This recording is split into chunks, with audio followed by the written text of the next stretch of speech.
England. Lots of people here. If you can just pop into the chat box where you're from, it'd be nice to see where we have people from today. Ecuador, Argentina, hello, Peru, Iran, Indonesia, wow, Moldova, all over the place. This is quite impressive what we can do with technology. Turkey, hi, Brazil, Ukraine. Awesome. Great. Well, do keep your finger on your mouse because it's going to be a little bit interactive today, and I will be asking you some questions as we move forward.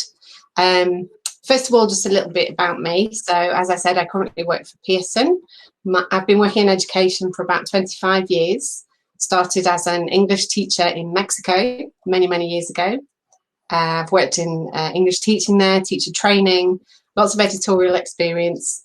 I moved back to the UK about 6 years ago, where I started working in content development for Pearson, and now product manager or publisher, as you might know the title. So my background is very much in teaching, like yourselves. Anyhow, let's move on. We've got a little bit of housekeeping to do today before we get started. Just so you know, this webinar is being recorded, so there's quite a lot of information in there. Don't feel pressured to take notes. If you want to see it again, you will receive this between a week and 2 weeks after today. You'll be able to get a link to the recording and watch it again and go through it with a bit more time. So don't worry if you think you're going to miss something. You'll also receive a certificate for having attended today and a virtual goodie bag. So there'll be some treats and sweets for you today related to everything that we see. And then finally, if you can just think of any questions that you have, I'd love to try and answer them for you. If you can pop them into the chat box, we'll try and get through as many as we can at the end of today's session. Great, so let's get started. How to help your students meet their potential in PTE General. So today we're going to be looking at lots of different approaches, and we're going to be talking about some courseware that might help you to achieve your students' goals. So first of all, we're going to look at a blended approach to test prep, teaching and learning. We're going to look at digital test prep and student goals and how that might be similar or different to other ELT learning. We're going to look at flipping the test prep classroom specifically and what that means. And then we're going to dig a little deeper into online and offline. What do we do when? How do we organise this process? We're going to talk about skills focus in the digital classroom and what are some ideas for how we can manage that. And last but not least, we're going to talk about virtual feedback and assessment, which is, as we know, one of the most important parts of this whole process. Great. So before we go any further, I'd really like to hear from you and find out a little bit about you. So I'm going to ask you 2 questions. Where do you teach? And what is your experience teaching online? So I'm just going to pull up a little poll here. And if you can just quickly take a couple of seconds to type in your answers, that would be really good. And I can get a little bit of information about who you are today.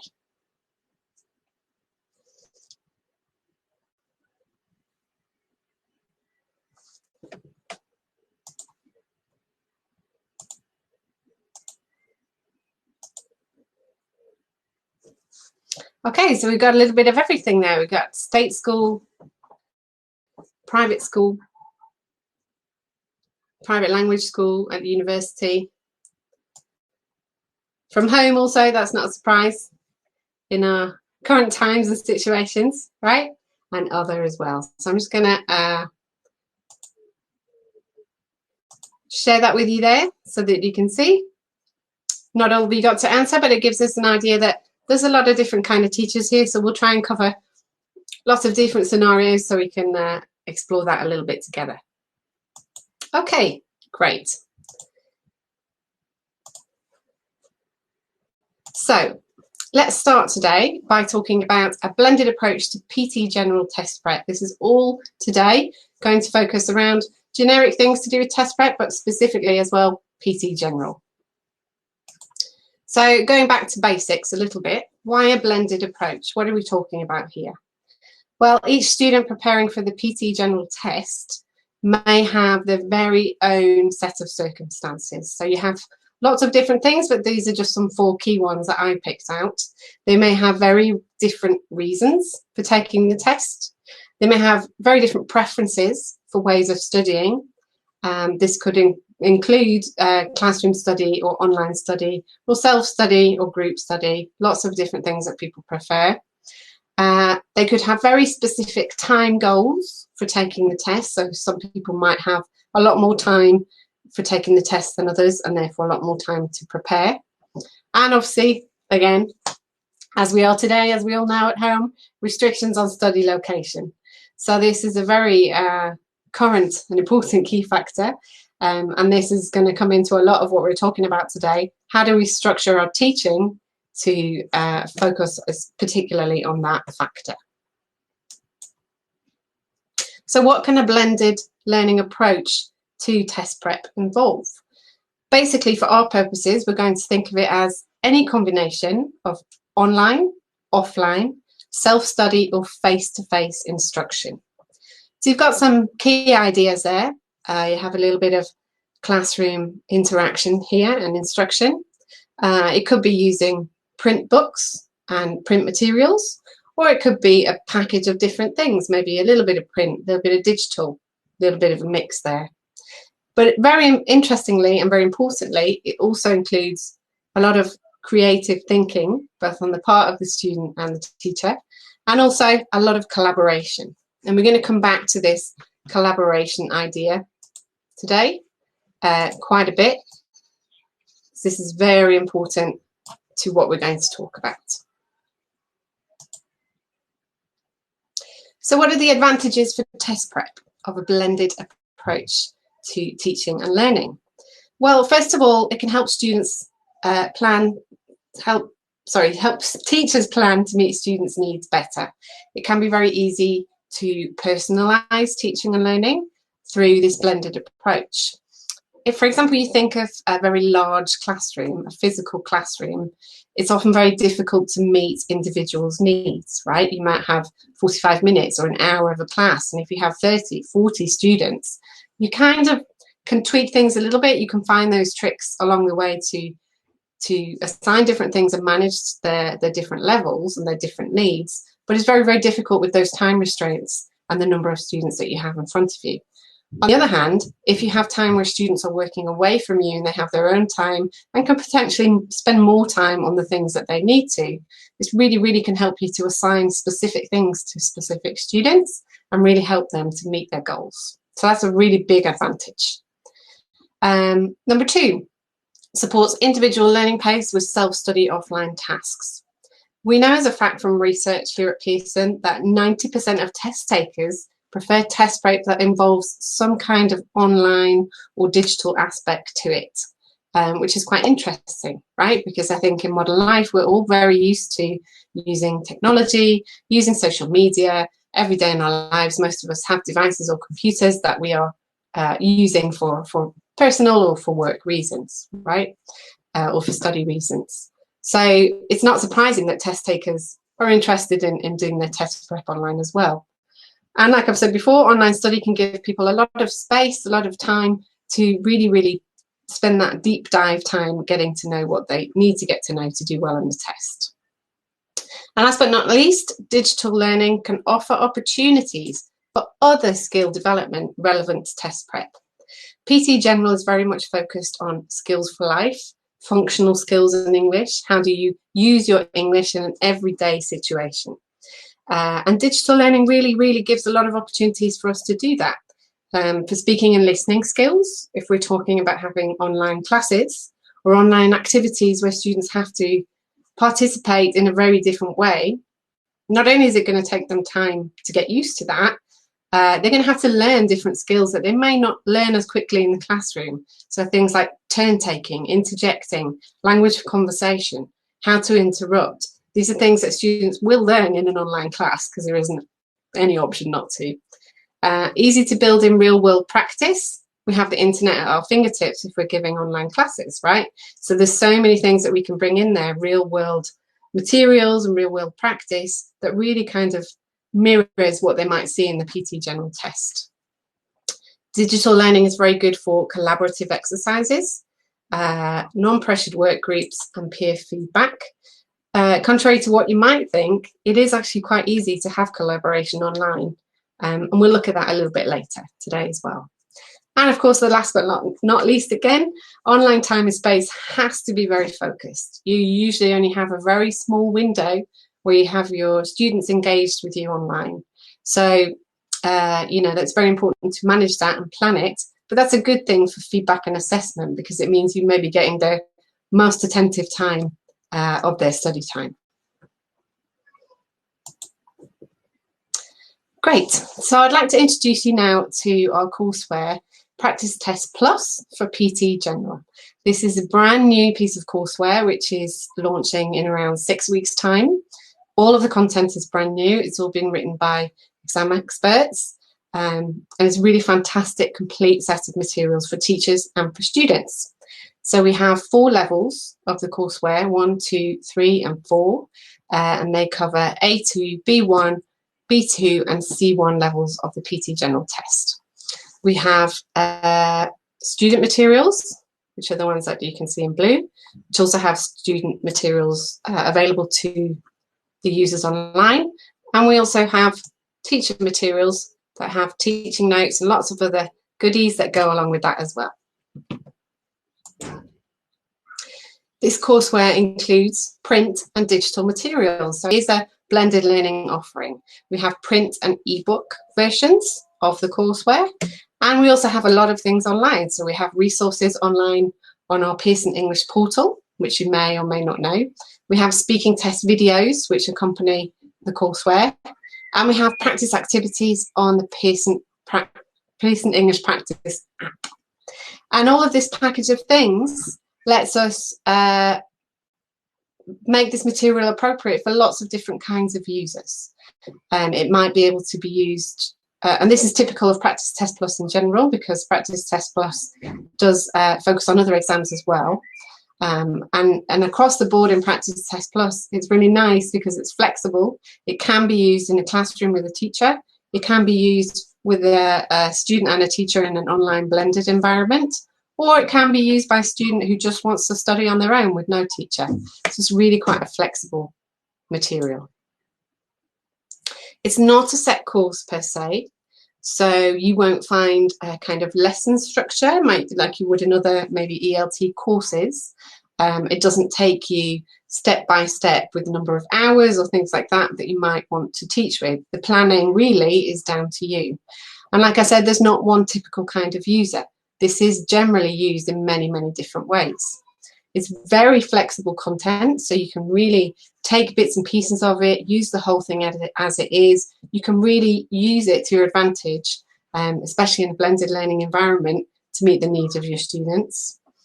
The nice thing about it is that it's divided into sections, and all of the sections have lots of really detailed guidance and tips on how to do the test. So it's ideal for this kind of situation that we're talking about. It's ideal for different purposes, different students, and like I've said, it can be adapted for lots of different situations.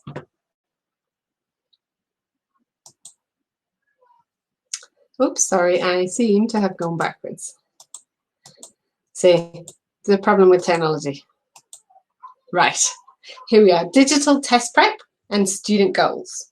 So let's now focus on our students for a little bit. Students and PTG. What do we need to help them with? So I'm going to ask you 2 more questions here before we dive into this.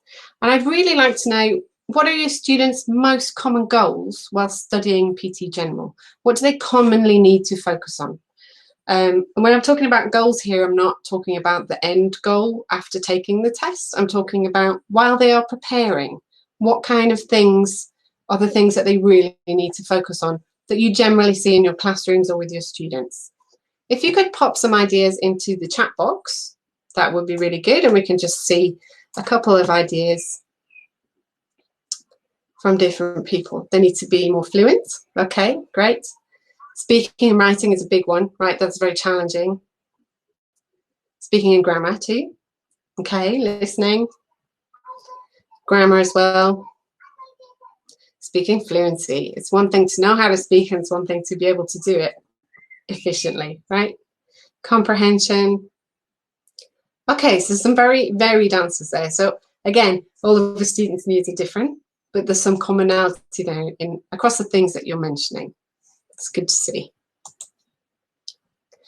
So in terms of talking about blended teaching for test prep, we want to think for a minute about test prep blended learning in comparison to other English language learning. So think about blended learning for test prep, and then think about blended learning for your normal average ELT course. I want to raise my level from A2 to B1. What would be the similarities in terms of using a blended approach and perhaps more online digital stuff for test prep? So some of the similarities are, for example, that the individual needs and the goals are key. We know that. We know that we have to adapt our classes and our teaching to meet all of the learners' needs in the classroom, which is never an easy task. I know that. But that we know that that's at the heart of what we're doing, right? We also know that teachers often can't teach students individually. This is the same whether you're in a physical classroom or in an online environment or a digital environment, right? If you think about having, again, a very large class, it's sometimes very hard to give that student who really needs that extra support, that extra time when you have another 29 students to focus on as well. So that's the same across both situations. We also have the fact that some students are more used to or comfortable with online instruction. That's pretty much the same for an ELT course or a test prep course. And sometimes the teachers too. It's the same thing. One thing, again, is to know about social media and know how to use our technology that we use daily. But when it's unfamiliar, it becomes more difficult. And I apologize if I bumble through this webinar today and do my best to use this unfamiliar technology too. Goal-oriented instruction and learning essential to meet goals. That's the same in both situations. As we already mentioned a little bit, careful planning is needed for managing large classes. And that's, I would say, pretty much equal in both cases. And also in both situations, teachers need to find effective ways to assess progress on learning. We know that it's never going to work the same with every bunch of students or every class or even every course that we're teaching, right? So all of those things are pretty much the same in both camps. There are some differences as well, though, in terms of online classes and digital tools. So as I've mentioned, technology and technical problems can affect teaching and learning. It's okay not to be professional at it in the beginning. It takes some time. Test-specific knowledge. This is something where this online and digital blended environment is a little bit different to a normal ELT course. In a normal ELT course, you may have end goals that are various, but generally you're looking to improve your speaking, improve your 4 skills, improve your level overall, and just kind of really have that whole improvement experience. When you're studying for test prep as well, you have that, but you also have the test prep familiarity and knowledge that you need to gain. And that's a whole other level that adds on. Test strategies. It may be the case that some in-test strategies are easier to teach in the classroom than online. Some of these things that are very, very detailed and specific and really need working through with the student, it's quite hard to think about how they might translate to another kind of process or environment, right? So that's something obviously that we need to think about. And then again, effective feedback and assessment.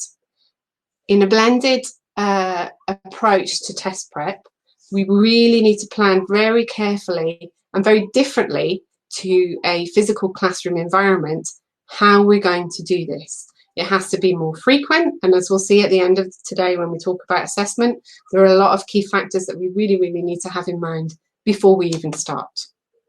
So basically we can say here that we need to have a balance between 2 things. We need to have a very clear balance between personal skill and level development goals, which is one thing, and test prep specific needs, which is another thing on the other side. So moving on, we're going to talk about flipping the classroom, and we're going to talk about flipping the test prep classroom in specifically because it's again a little bit different to any other classroom. So flipping the classroom, this is not a new concept. It's just been around for quite a while. There's quite a lot of information about out about it. Just to go over it again in a very brief way, the idea of flipping the classroom is to turn it on its head, basically, just as you see with this picture here. So if you imagine a traditional classroom teaching and learning process, when the teacher is in the classroom with students, that's where most of the hardcore groundwork happens in terms of learning, practice, really understanding and grabbing the core concepts of things, and of course practicing, right? There'll be some feedback and assessment there as well, but that's the main focus of the classroom work. When the student goes out of the classroom and goes home and has homework or assignments or whatever, that's why they do the kind of review and consolidation and check a little bit more. There may be more assessment there from the teacher to see that they are actually have picked up the concepts and learnt everything that they were supposed to, right? In the flipped classroom, it's exactly the other way around. So when the student is at home on their own doing self-study, that is the opportunity for them to have that groundwork, basics, really the knowledge picking up part of the process. When they are with the teacher online or when they're doing interactive digital activities, that's more the time for reviewing, consolidating and checking that everything is okay. There may still be some practice there, but it's kind of the other way around. So that's the way we're going to be looking at it today. And for our purposes, we're going to talk about two different areas today. We're going to talk about offline. So when I mention offline, I'm referring to anything the student does on their own, away from the teacher. It could be using print materials or an ebook, or it could be using resources that they have or an assignment that they have, but it's basically self-study focused. It could include some peer work as well, but it's not with the teacher. And then online, this is an area where we're going to talk about anything that is digital, online, an online class, interactive, collaborative, and an opportunity for that kind of purpose. So you're going to hear me mention this quite a bit today. This is what we're going to be talking about quite a lot. Okay, so here we got our little thought fella again. I want to ask you another question. Can you tell me, please, in the chat box, what are some of the challenges you think you currently face in flipping the classroom? I'd really like to know, what are some of the issues that you think are current for you? Student distraction. No internet in students' homes. Yes, that's difficult. Makes blended learning very hard. Time consuming. Okay, distractions. Students don't do much at home. Okay. Not being able to see students' responses. Okay. Bad internet connection. I know all about that. I've got teenagers here. They're always using up my internet. Okay, some people can organise, some people can't. Engaging learners. Students are visual learners, so I tend to use the board a lot online. I don't know how to. Okay, distractions, reading, lack of knowledge or programs. Okay, all right. So this is obviously a lot of things that we have to think about when we're working this out, right? This is clearly something that's not as straightforward as it might seem, right? Having digital literacy, absolutely. I like that term. I might coin that. Okay, so definitely there's all very, very applicable challenges. I've also picked out, there's loads more as well. I mean, this could be a whole other discussion, but I've picked out here as well a couple of key ones that I think are really, really important. So one of them is that has to do with the planning for all of this and for flipping the classroom and how it's going to work. And the teacher really in the beginning needs to think about what they need to teach for test prep for PTG and what materials the students can explore on their own, what the students can do on their own with all of these challenges in mind, right? So if you have, internet connectivity, digital awareness problems, or whether you have students that maybe aren't as engaged and all of these things that you're mentioning there, long tasks, yes, Some of them are difficult when they don't have a teacher there trying to motivate them to do it. So we really need to think in the beginning stages, how is this going to work? What do I need to be there to do with them? And what can I push them, motivate them to do on their own? And for that to be, the next point kind of follows on, for that to be possible, it's really essential to have materials that can clearly be used for this offline and online purposes. You really need to make sure that the materials that you have at hand are things that you can work with, split up, use in different ways, be really, really flexible with, so that they can meet your purposes and really make both of these things come alive. We have to be very aware in the planning stages that teaching some of the same content for a PTE General test prep course might take a lot longer to teach in a flipped classroom through blended learning than it would in a normal classroom situation. This is because the amount of time that you have. Oh, you can hear my bird singing. Yeah, sorry. I'm at home, so I've got the birds in the back garden. Fortunately, the neighbour's not singing, which is a little bit worse. Anyway, sorry, the teaching might take a little longer. So if you think about only having a certain amount of time with the students where you have to get through a lot of things online, and the students having to spend a lot more time on their own doing stuff, it might just take you a little bit longer to get through that groundwork stage and really getting people up to speed. So put that into your planning so that you know things might take a bit longer than you normally would expect them to. And of course, back to the point we made before, we really need to make sure we have a balance of skills and test prep knowledge. Skills and test prep knowledge. It has to be running all the way through, consistently both. So, online versus offline, what to do when? So I've been talking about this a lot, online versus offline. It's quite hard to know what is the distinction. So what I'd like to walk you through now are some ideas of how we can do this. First of all, my first piece of advice would be use materials and time wisely. Start by using what you know, in terms of technology, in terms of materials, in terms of activities or things that you might use in the classroom that can be tweaked or adapted to work in this way in the flipped classroom with blended learning. Use those things first. Use those resources that you have. And do take the time in the beginning to do some research into the digital side. There are a lot of free resources online. There are a lot of paid subscription things as well. Some of them more expensive than others. But there's a lot of things out there that can be really, really useful, really make things engaging for your students, and also really save a lot of time and effort for you. And we'll talk about a few of them today. But honestly, take some time to do the research, talk to other teachers, because there are a lot of things that can really help you in this aspect. For test prep purposes, you want to really clearly distinguish between, this is in terms of material, online learning and consolidation. So self-study, detail, that groundwork that I was talking about, and online practice and purpose. So the interaction, the feedback, the assessment. You want to make sure that everything you do is in either one or the other camp. It might cross over a little bit, of course, but you want to make sure that they're very clearly identified in your mind.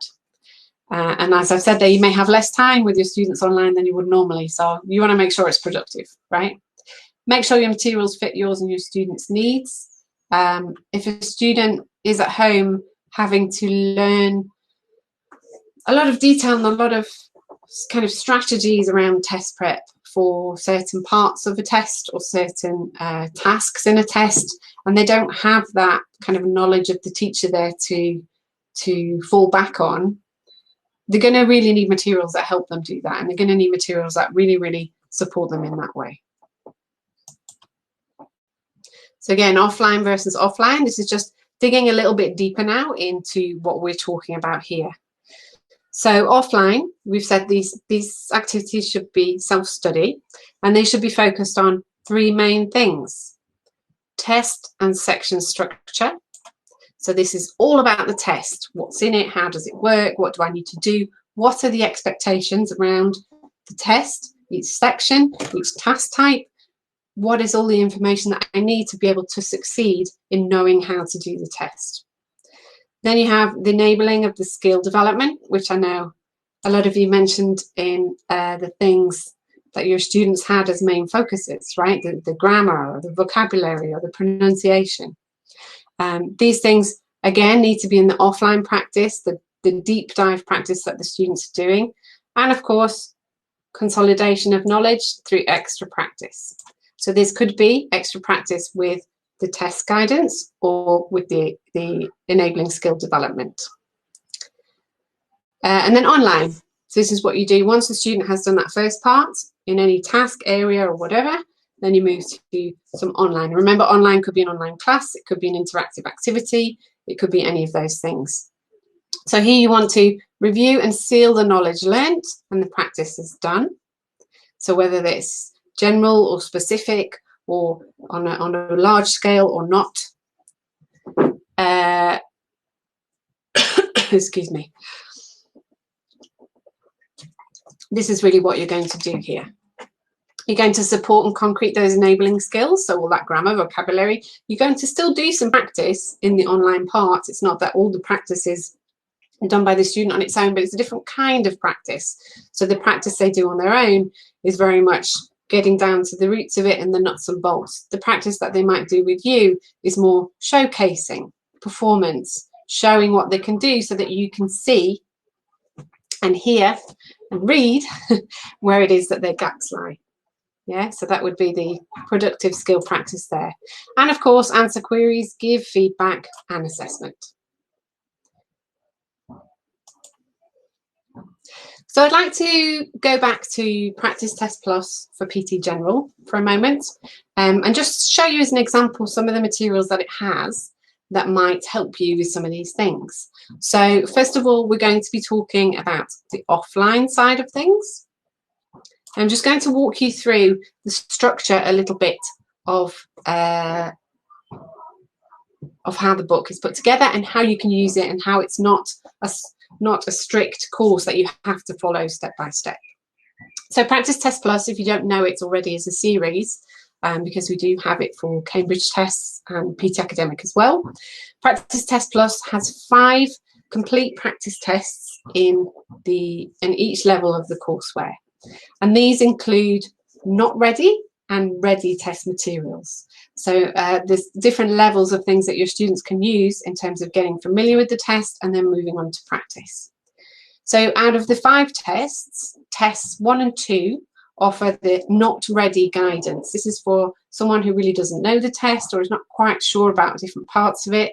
Test 1 and 2 is where they really get the nitty-gritty of the information.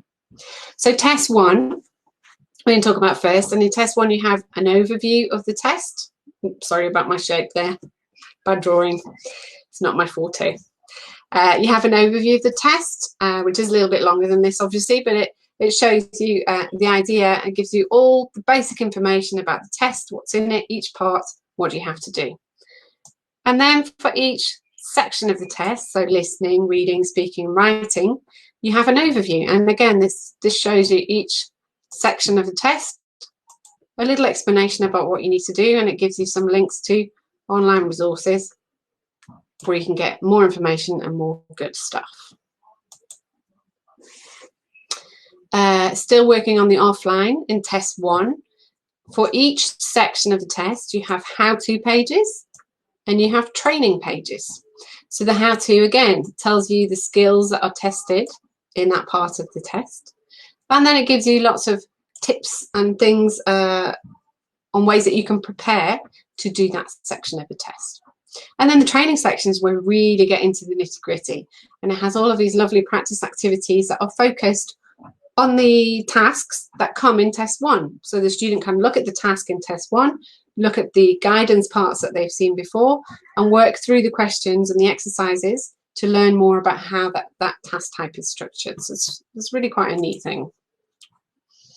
Then we move on to test 2. Test 2 is a little bit lighter. It's a bit cleaner. It doesn't have that extra guidance, those extra guidance pages, but it does have for every task tip strips, which give you for each question little questions and little hints and bits of advice on how to do these tasks. And these nod back to the scaffold. These are kind of scaffolded guidance of the bigger guidance that you got in test 1. So it's kind of gradually nursing the student to do it on their own. In the back of the book for each level as well, we have 2 things which are really good for those productive skills that I know you were saying earlier that you want your students to work on, that they need to work on. So we have a speaking bank and a writing bank. In each speaking and writing bank, the information is based on one example from test 1 or test 2. You have exam help, which gives you further tips that don't come earlier in the book. You have useful language, which students can use to practice for that part of the test. And you have practice activities, which help you to look at that section of the test in more detail and think about it as well. And the structure is the same for both speaking and writing. And then we move, still in offline, but we move to the ready for test self-study stuff. This doesn't mean that they're actually ready to take the test, but it means that they're moving on more in their process and they can start to work on it on their own and really practice without those guidelines and tips necessarily there all the time. Tests 1 to 5 are clean tests. They have no tips on the page, no advice. It's just the tasks that come in each section. And in the back of the book as well, you have a grammar bank, which has lots of different level-specific grammar. This is from B2, I think. So you have lots of reference to either help students improve their grammar or just remind themselves of things that maybe they learned but they didn't quite remember. And then each section as well has its own section with a little bit of practice so that they can just refresh themselves. You may need to add additional stuff to this for different students with different needs, but it's just a starting point.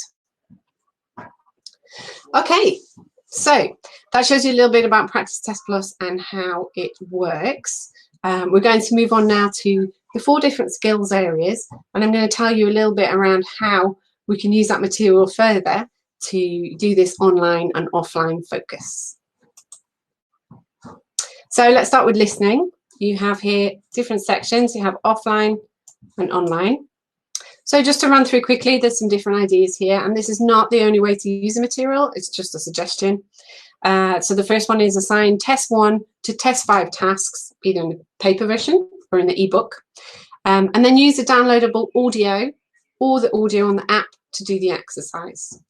So the app that accompanies the course has all of the audio, the video that accompanies the level, and it also has vocabulary practice activities from tests 1 to 5. It doesn't test all of the vocabulary, but it tests key topic vocabulary that has been extracted from there. So it's really nice, and they can use that audio either downloaded or on the app. They can listen to it while they're doing the exercises. The teacher can assign sections of the audio script that they have access to for specific task analysis. Maybe you want to take a little screenshot, part of it, maybe edit it, maybe just go through some analysis and talk about different things, how to answer the question, what are things that could be distracting, the language that is used, anything at all that you want to. So that's something nice to do, and that can be done, sent to students and have them do it at home. And then for the online practice for listening, there's lots of different things you can do. There's just a few ideas here.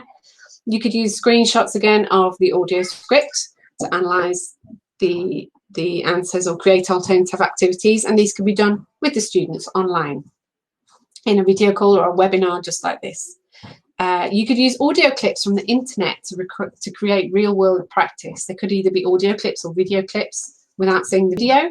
And this is really nice because you can get the opportunity here to show students things that are from the real world that they might see these kind of things in the test as well. So it's good to expose them to this stuff. You can do games like Dictogloss, which is basically focused on dictation, where you get a suitable piece of text. It could be from the book or it could be from somewhere else. And you read it at a little bit of a faster pace than normal. You could even add some a different accent there or something if you like, just to make it a bit more complicated. The student has to make notes about what they hear, read it, you read it again, the student has to do it themselves, then you have to check it together and whatever. You could even have students read it, and that makes the online class environment a little bit more interesting for them. And of course you can use excerpts of audio books as well for vocabulary building and listening fluency tasks. So that's just some ideas there for listening. For reading, again, something similar to start with. Assign tests 1 and 2 tasks, so that's the guidance part of the book, to review all of the details. You could select reading questions from the tasks in the book and supply them. Again, the audio scripts that you'll have will be in PDF or editable Word audio scripts, so you'll be able to work with them and do different things in order to play with those, which is really helpful in an online course, because then you have extra things. You don't have to type it up and do it all yourself. You can assign students tasks to work with the vocab map resources available. So along with the vocab practice that comes on the app, students have access to maps online, which are based on topics per test, and it has lots of different topics, and it has loads of vocabulary that comes from the book, and that is also related and is not in the book, but it's kind of topic related. So it's a really nice way to expand a student's vocabulary, and you can use that as, again, for an activity, you know, edit it and do some things to it, or you can have them from there, have it as a stepping point to make their own. So it's really quite a nice thing to have. And of course, for reading, assign them tasks related to the grammar bank at the back of the book. That's really, really helpful. And then just an idea here for online practice. Use online content for expanding vocabulary activities. Again, a million different things that you could do there. Writing ideas. I've only focused here on online rather than offline, because I wanted to highlight the importance here of the collaborative exercise. So remember in the beginning I was saying about how the online space is really where you want to have the students producing, so that you can see where they're at, you can see what their needs are, you can see all of those things where you might need to give them a little bit more help and guidance. So you really want to make sure that you're having them write in different ways. It is, of course, good to have them write in their own time and supply those things to you so that you can look at them. But also maybe that, you know, it's difficult as well. That makes a lot of work pile up for you. So maybe you want them to do things in front of you so that you can see how they're forming the things as they would in the test. Gives you a better idea of what their process is. So you might want to do some things like online collective writing exercises. Lots of really simple tools. Just use a Google Doc or a OneDrive doc or some kind of live document where you can have students write things together. Maybe they write different parts of a paragraph, or maybe they work on a blog post, or maybe there's different teams building it together. They all have access to the same documents and then share them. Lots of different ways to do it. And that's a good way to have peer assessment activities on the section 8 and 9 writing activities. You can have them do group blogging. Perhaps not on a live blog. Obviously there's some restrictions there with especially younger students, but it could be a blog, again, a live document where you have it set up and you give them certain things to do and certain aspects that you want them to show how they're you know, practicing those skills that they have learned from the self-study part. You could do individual live online journals. This is a really nice idea because you could have students comment on things that they want to, just write it as a journal, and they could also do some of their writing exercises there. So instead of sending everything separately to your email, which can get a bit hairy, you can have one live document for each student. That's their journal, and everything they do goes in there. So it's a really good way to keep it all together. It makes marking much easier for you, and also you can see their progress. So you can go back very easily and see what they did earlier in the term and how they are now. So it's a really good way to assess as well and see what they're doing. Sentence building games and true or false games focused on the writing guidelines. Maybe take some of those tips and trips from the book and do a true or false game with them. Maybe change a few and see if they can notice which are the ones that you've changed. Yes, absolutely. Gamification. Sounds interesting. Okay, speaking, this is something different. I just wanted to show you very quickly a sample pathway of how you might use the Practice Test Plus materials through a certain amount of time. Again, this is not the only way. This is just to show you how they might work in the offline, online suggested routes for blended learning and for flipping classrooms. Excuse me. So for the offline practice, you might want to do things like assign study activities with test 1, all those useful, meaty guideline pages. Once they've worked on a section, so let's pick a section, and you want them to really see what they've been doing and see what they've been learning, You want to make sure you're having a frequent review of what they're doing anyway, and have lots of class activities to check and provide feedback. So you want lots of activities where they can do that section, do section 10, for example, and show you what they're doing. In terms of the videos, important to mention here, there's two kinds of videos that support the courseware.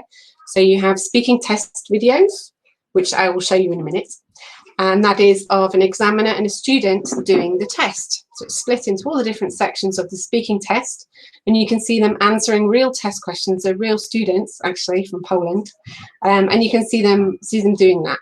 And then there's another kind of video, which is the examiner's video, and that's where we give more information about each section of the test, and they talk about the speaking test videos, and they give some feedback, and they talk about how the student did well and also where they can improve. So it's really nice, and that's a really good tool for using in this space, I think, because you can use it to maybe give some of that feedback to students, but it's not coming from you, it's coming from an examiner as well. So that's really good. Another way of doing things, you could assign students activities for test 2, which is where you have the tip strips, and then you can maybe look at some of the most important or challenging tips in class, looking at the challenging tasks, okay, as well. Review students' questions, give them quick flash activities, you know, quizzes, polls, pop quizzes, that kind of thing. And then, of course, give them that extended speaking practice in class and give them feedback as well. You can have the students use the test videos at home, which also come with worksheets, so they can work on the videos on their own at home. That's a really nice activity. It's quite engaging, actually, because they don't have to just write about it. It has worksheets that, you know, already formulated to ask them about it, and they can really get in deep to each of the sections of the test. And then again, when you're with the students or with interactive activities online, you can use sections of those speaking videos to evaluate their skill understanding, the areas that they think they need to improve in, watch them as sample answers, watch them and discuss, lots of different ways to use them. And again, the examiner's videos and concrete, all the information that they've got. I'm just going to show you a little bit of one of the videos. This is from C1 level, and this is the discussion part. Now, Karen, we're going to discuss something together. The question is it better to work as part of a team or individually? What do you think? I think that being part of a team is the best way to overcome any problems because of different array of skills that different people have. Of course, they come from different backgrounds, which means that they have experienced different things and can manage different problems in a different way.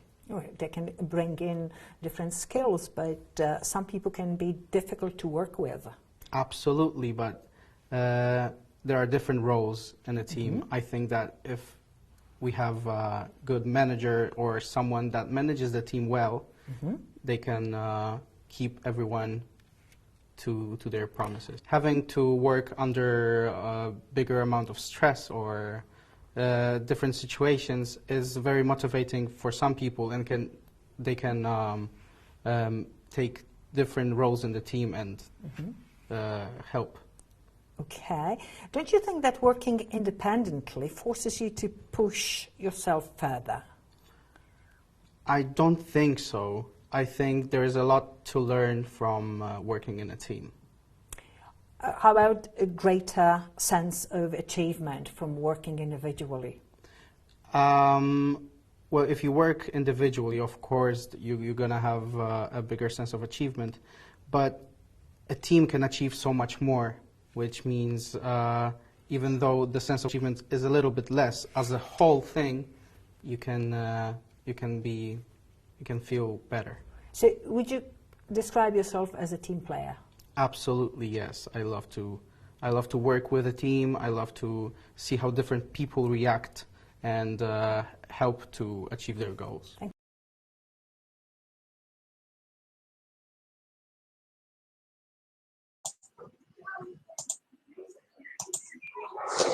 Great. So that's just a little snippet there, sneak preview.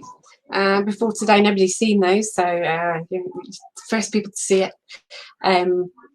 yeah, that's a little bit of the video. That's C1 level, and that's someone doing the discussion part. And then some speaking ideas. Again, I'm not going to go through all this now because I don't want to run out of time, and I'd like to get to some of your questions. But just some ideas here about things that you could do, different ways that you could do speaking in an online situation with the students. It's not as impossible as it seems. It needs a little bit more of thinking through and a little bit of creativity, because obviously you can't have pairs doing it at the same time on an online class, right, as you would in the classroom. It's a little bit different, but it is possible. Again, this is where it might take longer because you might need more sessions for everybody to have a little turn. But there are different ways of doing it, and I'm very, very happy. Don't have a lot of time now to go through all of these, but if anybody wants more ideas later, very happy for you to get in touch, and I'll gladly have that conversation with you because there's lots of different things that you could do. So last of all, virtual feedback and assessment, very important. I'm just going to leave this here for you to read. You just read that to yourself for a moment.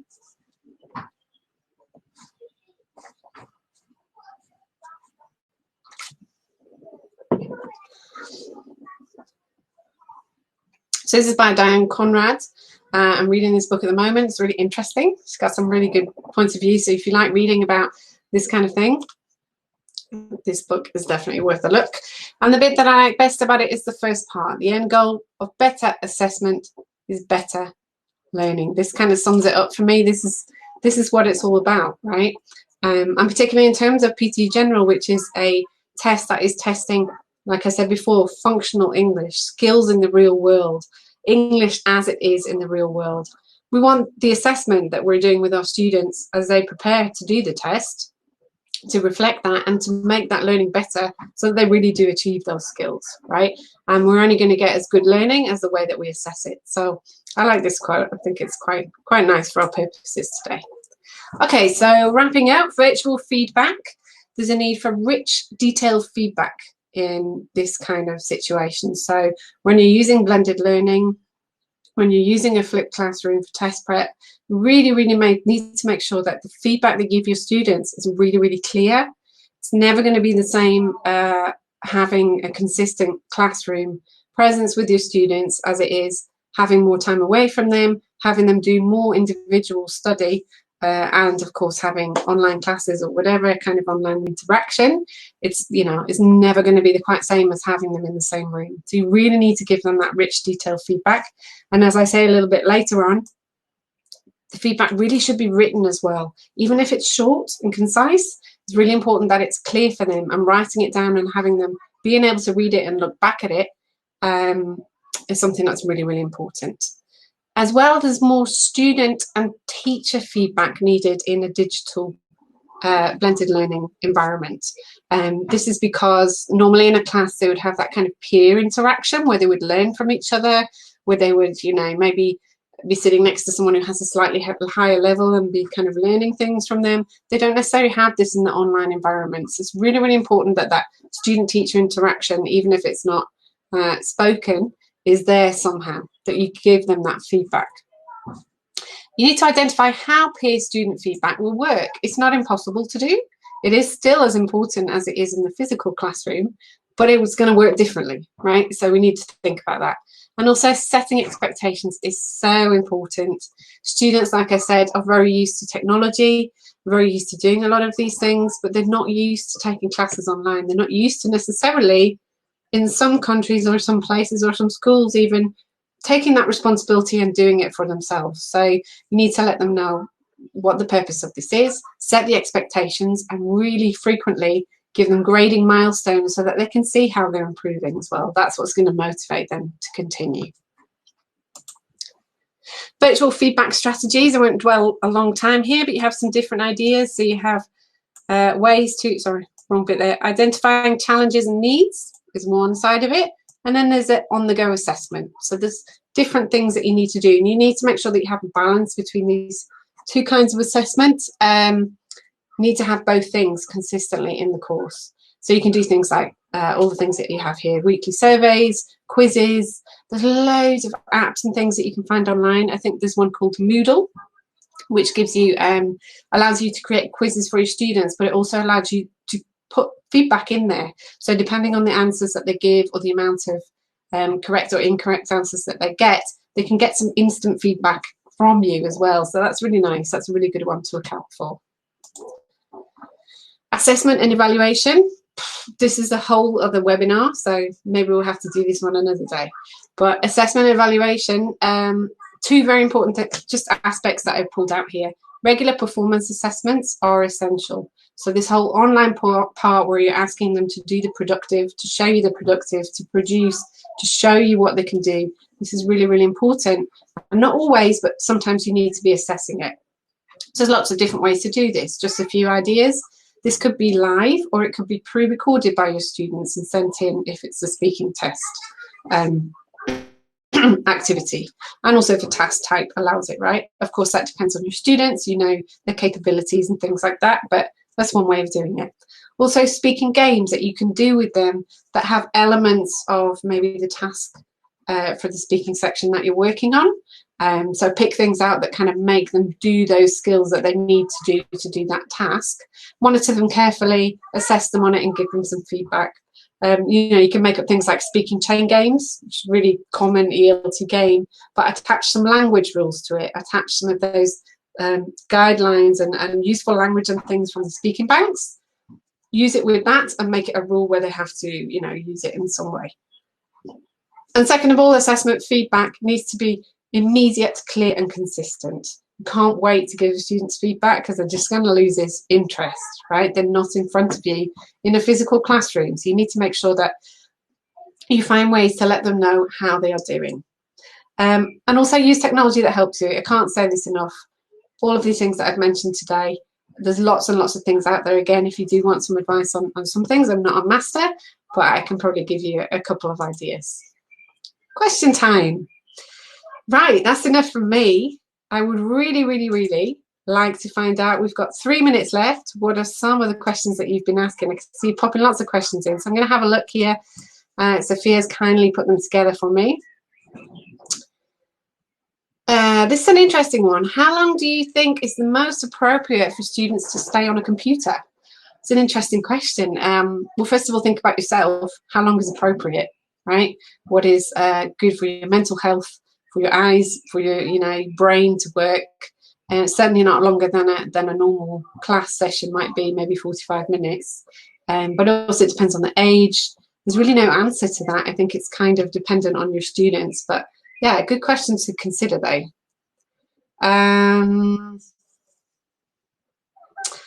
Will there be samples available of the Practice Test Plus and teacher guides available, and where, for online and offline? So the virtual goodies bag that I mentioned at the beginning today, you will have samples in there. I believe there are samples of each level of the student's book to be able to see all of these little bits that I've been talking about. It's not the whole book, but you've got snippets of a little bit of everything. We don't have the teacher's book in there, but that will be coming soon. The whole course launches mid-June to the end of June. So by the end of the June deadline, all of the books will be available. All of the ebooks will be available for purchase. So you can always contact your local Pearson rep and they'll be able to give you more information. Soon as well, in a couple of weeks, in English.com, Pearson website, there'll be a whole area there dedicated to this courseware. So you'll be able to find it on there. I think I'll probably get one more question in. In terms of engaged learning, what advice would you give when weak students take forever to complete a task and strong students might get bored waiting to do the next activity? Well, I mean, this is something that's kind of similar to a normal classroom, right? I think you have to have something else up your sleeve. So another little question to ask them, another little thing to do. It's not actually that different to in a physical classroom situation. But maybe that's as well where you need to look at what you're assigning the weaker student for offline practice. And maybe that's where they need to have a bit of a different, you have to have maybe need to have a different approach to what you're giving them and compared to the other students to get them up to speed. But I do understand what you mean. There's lots of students who just need a bit more time, don't they, really? That's my timer going off. Let's see if we've got time for any more. Okay, well, I think our time's up today. If you have any questions, there's a lot of questions I didn't get through. So if you have any that are really burning, please do get in touch with us. You can get in touch with the marketing rep from Pearson, and they'll pass on the questions to me and I will get back to you. Thank you very much for coming today, and I hope it was really useful.